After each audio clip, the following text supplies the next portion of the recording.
Have you ever looked up at the night sky and wondered, why are there so many stars and planets out there?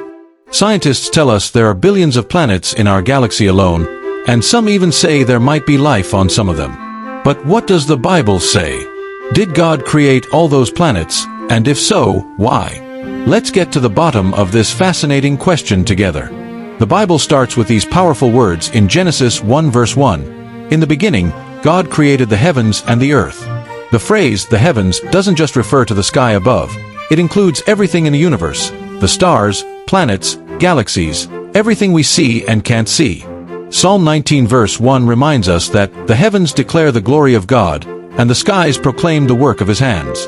This means that all the stars and planets we discover today are part of God's incredible handiwork. He didn't just create Earth and stop. He crafted a vast universe, filled with wonders we're still uncovering. So, why did God create all these other planets? Couldn't He just have made Earth alone? Isaiah 40 verse 26 tells us to lift up your eyes on high and see who created these. He brings out their host by number, calling them all by name. The sheer size of the universe shows us how great and powerful God is. Each planet, each star, reminds us that the Creator isn't limited by anything. Even if some planets seem empty or lifeless, they still serve a purpose, to reflect God's glory and power.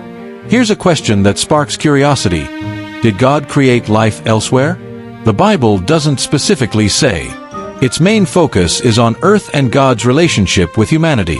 Acts 17 verse 26 tells us that God made all nations to inhabit the earth and determined their appointed times.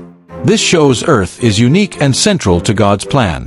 While scientists search for life beyond Earth, it's important to remember that God's plans are always bigger than what we can imagine. Whether we find life or not, our faith in Him doesn't change. He's the Creator of all things. In the end, the vastness of the universe reminds us of how small we are and how great God is. When you see images of distant planets or hear about discoveries in space, remember Psalm 8 verses 3 to 4. When I look at your heavens, the work of your fingers, the moon and the stars that you have set in place, what is mankind that you are mindful of them? God created everything with purpose, and He created you with purpose too. So, the next time you marvel at the stars, let them remind you of God's infinite power and His deep love for you. The Creator of the universe knows your name, and that's the most amazing truth of all. If this message inspired you, subscribe, like and share it with someone who loves God's work in creation.